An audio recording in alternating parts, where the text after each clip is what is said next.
test is in 4-part, Part 1, Part 2, Part 3, and Part 4. Now look at Part 1. Part 1. Customer phoning a company representative to complain about her new purchase. First, you have some time to look at questions 1 to 5.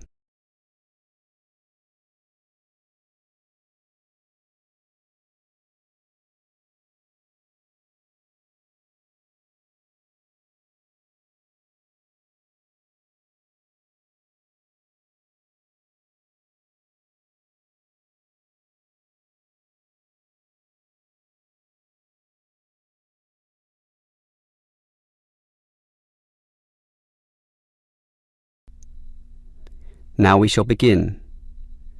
You should answer the questions as you listen, because you will not hear the recording a second time. Listen carefully and answer questions 1 to 5. Hello, is this the Dynamo Motorcycle Company? Yes, it is. How can I help you? Well, I have an instruction manual here for your new electric motorcycle, but I'm not satisfied with the purchase at all. Well, I'm sorry to hear that. But don't worry, I'm sure we can sort this out. Before we do anything, can you tell me the model number? At the top of the instruction manual here it gives the model number RTY34. TY34. Okay. Now, what's the nature of your complaint? It's many things, actually. The biggest problem is that you say in your manual that the battery will take the motorcycle 30 kilometres. That's right. Well, it's lucky to take me 8. The battery is usually flat by then, often leaving me stuck at the side of the road. Are you sure you're charging it correctly? I'm fairly sure. I follow all the instructions and plug it in for a long time.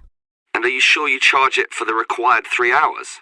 I charge it until the charging light goes off, and that's 2 hours, so that should be enough. And there's a serious design fault with this motorcycle. When you're riding it, there's no meter to show you how much power is left, so you actually don't know when the machine is going to stop working. There's a voltage gauge. Yes, but that tells you nothing. The needle fluctuates about from 55 to 45, so whatever it says is meaningless. According to the manual, you're meant to charge the battery if the needle falls under 50 volts. But even when you charge it, it can go below 45. As I said, the needle just waves all over the place. The result is that I'm always worried that the bike will leave me stranded in the middle of nowhere. Well, I'm sorry about that. Sure, but what are you going to do about it? Unfortunately, we don't have a refund policy, but if you take the bike to one of our shops, our mechanics will look at it. Perhaps there's a problem that we can fix. The gauge, for example. The other problem is the battery. I actually weighed it, and it's almost 6 kilograms, yet you say in your manual that it weighs only 3. I can barely pick the thing up, so it's not 3 kilograms at all. Maybe you purchased the wrong model by mistake. I doubt that very much. Basically, I think I've been defrauded, and I'd like to know what you're going to do about it. All right, I'll put you through to our complaints department. Before you hear the rest of the conversation, you have some time to look at questions 6 to 10.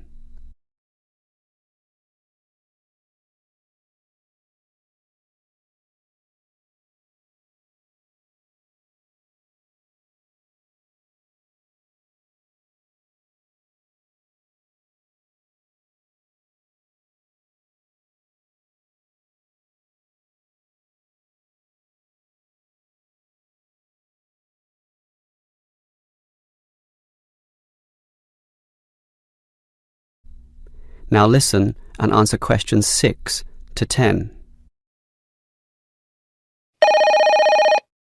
Hello? Complaints department here. Apparently you have a complaint? Yes, I do. Let me tell you all about... It's all right. Our representative has already informed me about your problem. It's probably just a misunderstanding. I'm sure we can work something out.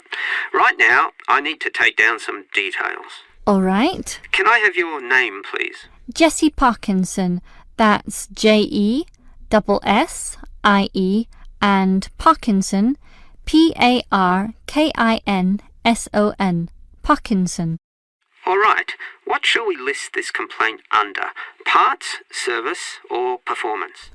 Well, the meter isn't accurate at all, so that's parts, isn't it? Yes, perhaps, but you do feel more generally that the motorcycle doesn't meet the operational standards as advertised, so it's probably better to tick performance here. Can we tick both, parts and performance? No, we can only tick one, so let's not call it parts. We'll go with performance. Now, we may post some further forms and questionnaires to you, so would you mind giving me your address? Certainly, it's 45 Melrose Road. Melrose, M-E-L and Rose. OK. Now, your phone number?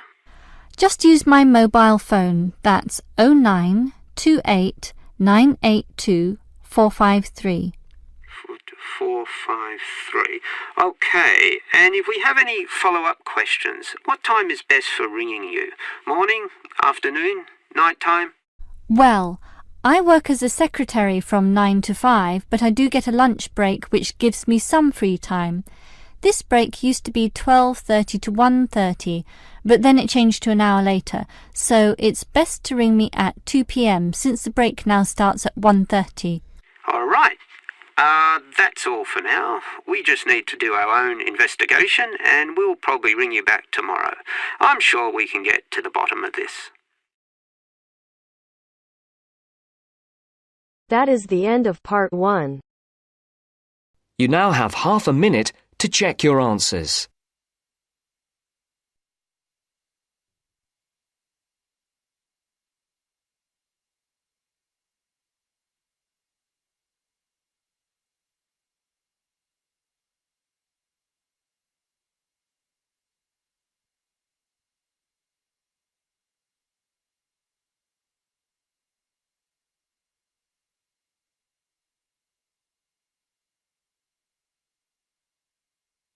Now turns to part 2. Part 2.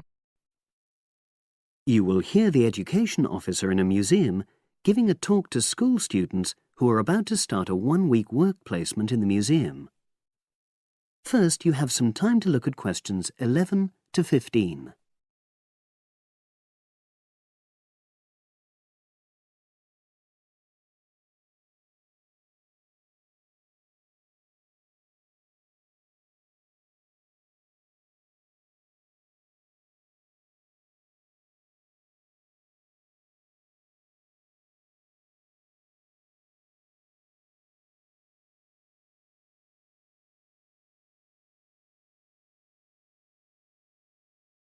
Now listen and answer questions 11 to 15.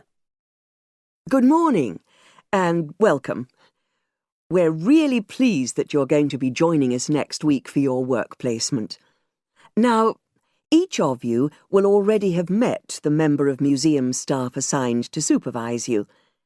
In this short talk today, I'll be giving you more general information which will be relevant to all 6 of you.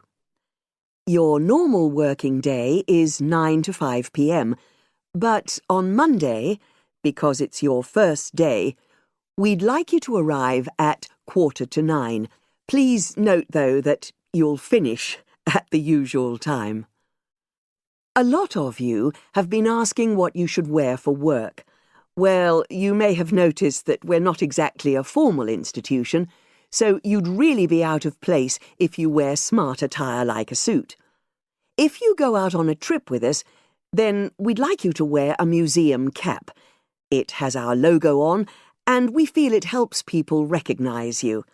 But on a day-to-day basis in the museum itself, we say put on your own casual clothing because you'll be doing lots of dusty, messy work. Now, we don't have an enormous number of rules, but work placement is an excellent preparation for the real world of work, and we expect you to be very punctual and reliable. If you're not well, or there's been a hold-up, then what we ask you to do is ring the museum receptionist. He will be in the museum well ahead of opening time, and he'll inform your own personal supervisor in the museum.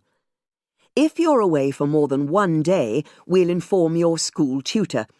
They'll obviously need to make a note of your absence and follow up if necessary.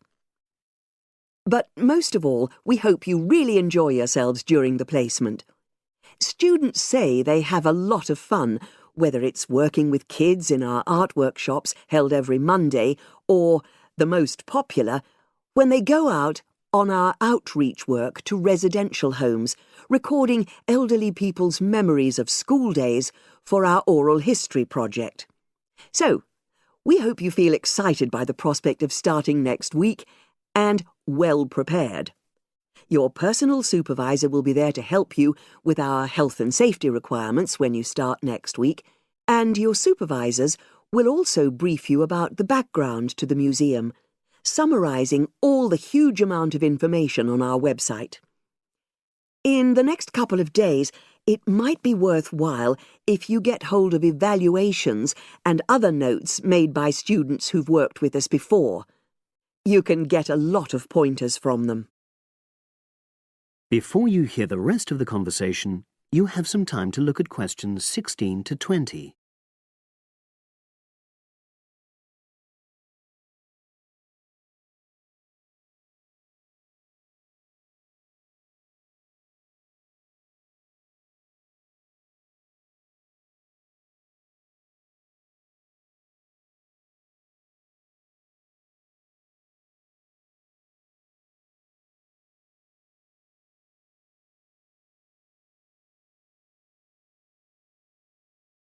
Now listen and answer questions 16 to 20. Now, before I finish today, I wanted to help you find your way around the museum. When you start next Monday, the first thing you'll need to do is sign in. Come through the main entrance and you'll see the main staircase straight ahead. To the right of this is the statue of the horse, and just behind that is a door. Go through that, and that's the sign-in office. Now, on the first day, you'll be working in Gallery 1. You'll find this as follows. In the central courtyard area, close to the entrance, there's a large chest where visitors put donations for the museum. The door just behind that leads to Gallery 1. The workshop you'll be taking part in starts at 11, but if you want to go in earlier, you can get the key and let yourself in. The key box is quite hard to find. Walk behind reception, and it's between the large gallery and the bookshop. I haven't mentioned breaks, lunch, etc. Unfortunately, our cafe's closed at the moment, so your best bet is to bring a packed lunch. We tend to have our sandwiches in the kitchen area. Go round the reception desk and you'll see a small circular cabinet. The door to the kitchen area is just behind that. Now, every day we put up notices about what's happening in the museum. Your supervisor will brief you, but if you want to check up on details, look on our staff notice board. This is in the corner of the play area, at the back, on the wall of Gallery 3.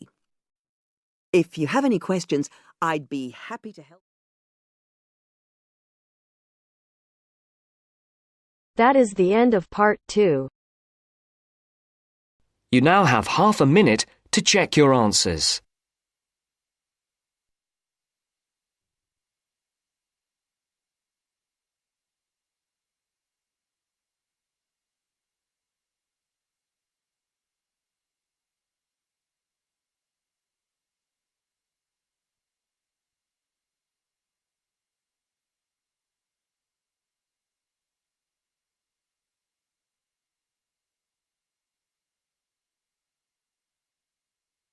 Now turns to part 3. Part 3. You'll hear an interview on job application. First, you have some time to look at questions 21 to 25.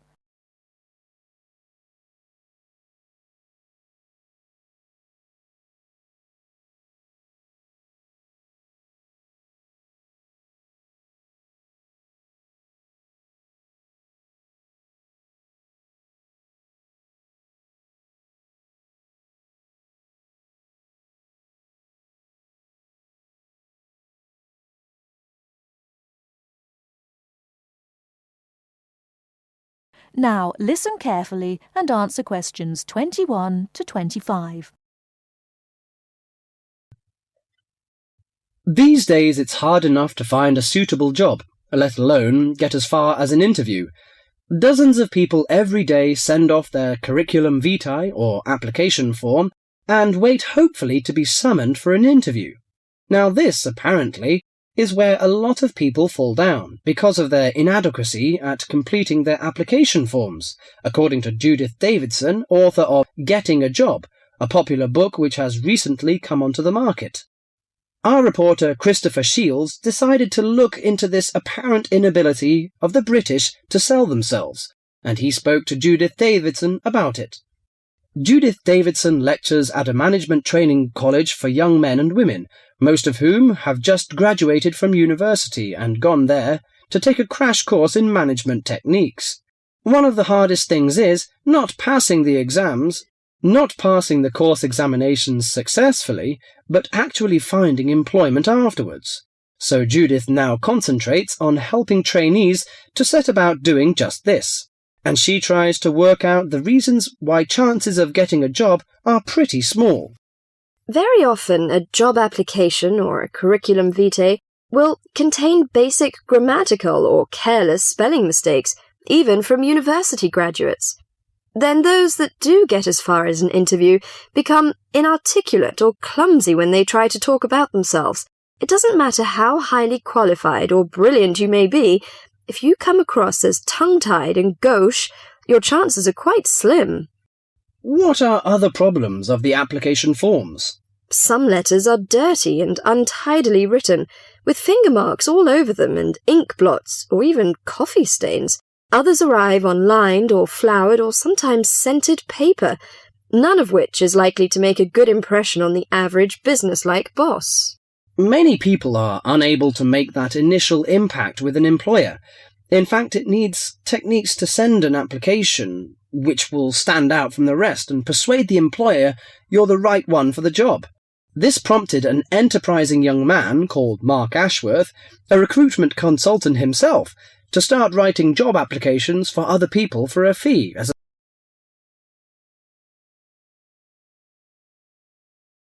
Before you hear the rest of the talk, you have some time to look at questions 26 to 30.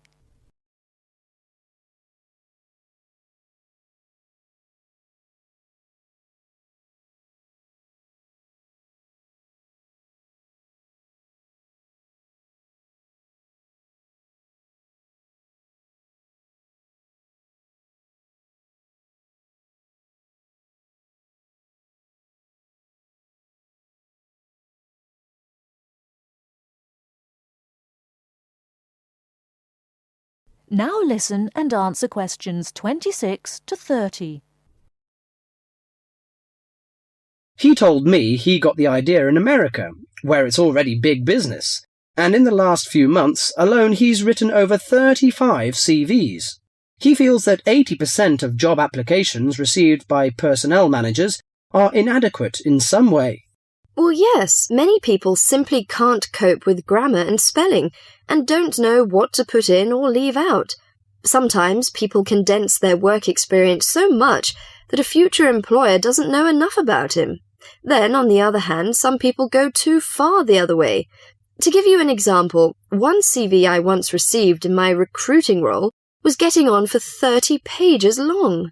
Mark has an initial interview with all his clients in which he tries to make them think about their motivation.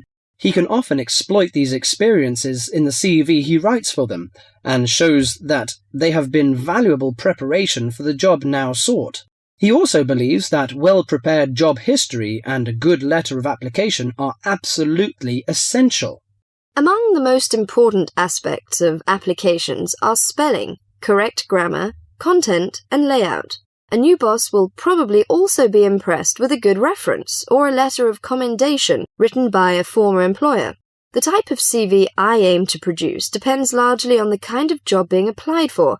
They don't always have to be slick or highly sophisticated, but in certain cases this does help.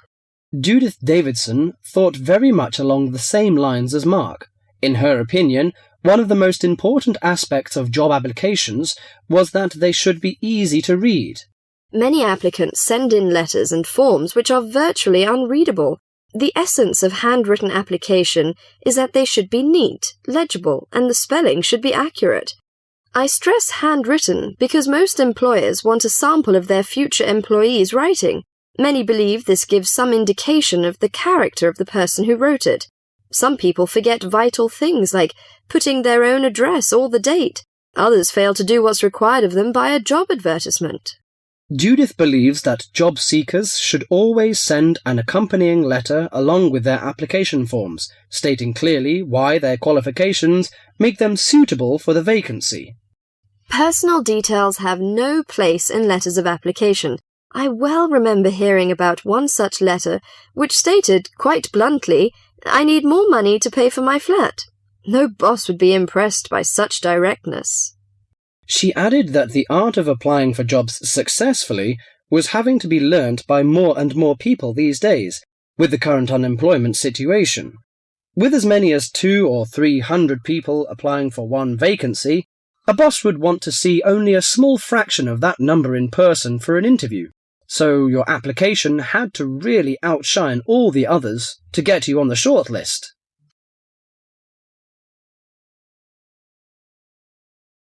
That is the end of part 3. You now have half a minute to check your answers.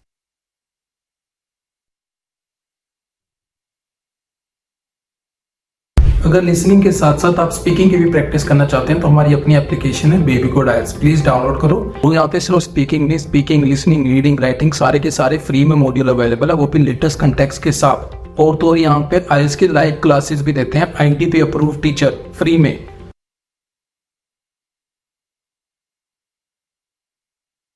Now turns to part 4. Part 4.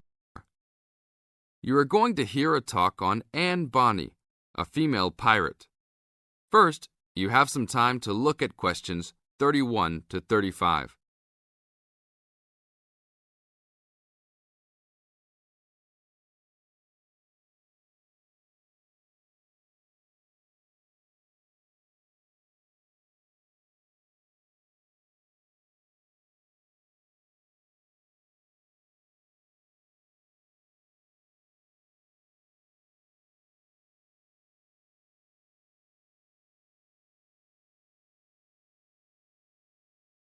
Now listen to the tape and answer the questions. Anne Bonny was one of the 2 most famous female pirates. She sailed on the crew of Calico Jack Rackham. Anne was romantically involved with Calico Jack, but she could be counted as none the less as fearless as any other pirate. She was born in County Cork, daughter of an attorney and his maid. The lawyer left Ireland in disgrace, but found fortune in the Carolinas. There, he amassed a fortune and bought a large plantation. A ne'er-do-well pirate sailor named James Bonny married Anne in an attempt to steal the plantation, but Anne's father instead disowned her. Bonny then took Anne to the Bahamas, where he turned informer to Governor Woodes Rogers, turning in any sailor he didn't like as a pirate for a handsome reward. Anne quickly grew to dislike her spineless husband and quickly caught the eye of one Calico Jack Rackham, a pirate of some renown. Governor Rogers had recently passed an amnesty for pirates, which left Bonny out of work. The admiration between Anne and Calico was mutual.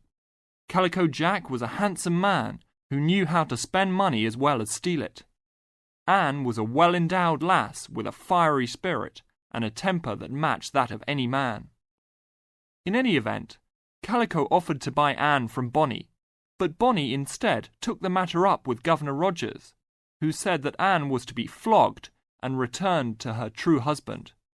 That night, Calico and Anne slipped out in the harbour, stole a sloop, and began a life of piracy together.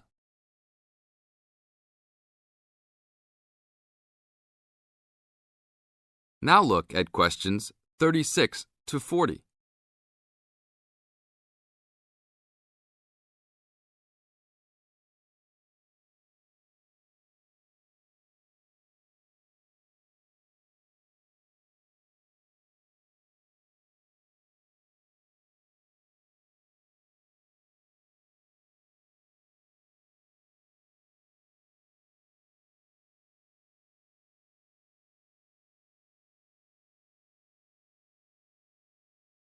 As the talk continues, answer questions 36 to 40.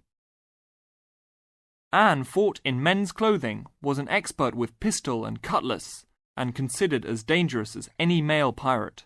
She was fearless in battle, and often was a member of any boarding party. In October of 1720, retribution was close at hand. The governor of Jamaica, hearing of Calico's presence, sent an armed sloop to intervene and capture the captain and crew. Calico's ship, Revenge, was caught by surprise, and much to Anne's dismay, the pirates fought like cowards and were taken far too easily. Anne and Mary Read were also captured, but, upon capture, confessed their sex and pleaded to be tried separately after they gave birth. Both women were pregnant at the time. Both received separate trials from the men, but were still sentenced to hang. Mary Read escaped the hangman by dying from fever while in jail. Anne, however, received several stays of execution before mysteriously vanishing from official records. It is believed that her father, who had contacts in the island, forgave his daughter for her acts and ransomed her back to the Carolinas, where she assumed a new name and a new life. That is the end of part 4. You now have half a minute to check your answers. अभी तक baby code app download नहीं की? यहाँ पे आप AI teacher को जितनी चाहें उतनी बार स्पीकिंग टेस्ट दे सकते हो, जब चाहें तब। और अगर आप चाहते हो कि टीचर आपको आपके बैंड स्कोर बताए, आपकी मिस्टेक बताए और कैसे आप 5 बैंड से 7 बैंड इंप्रूव कर सकते हो, प्लीज डाउनलोड करो। ऐप स्टोर और प्ले स्टोर दोनों पे अवेलेबल है और लिंक डिस्क्रिप्शन में भी हमने डाल दिया है।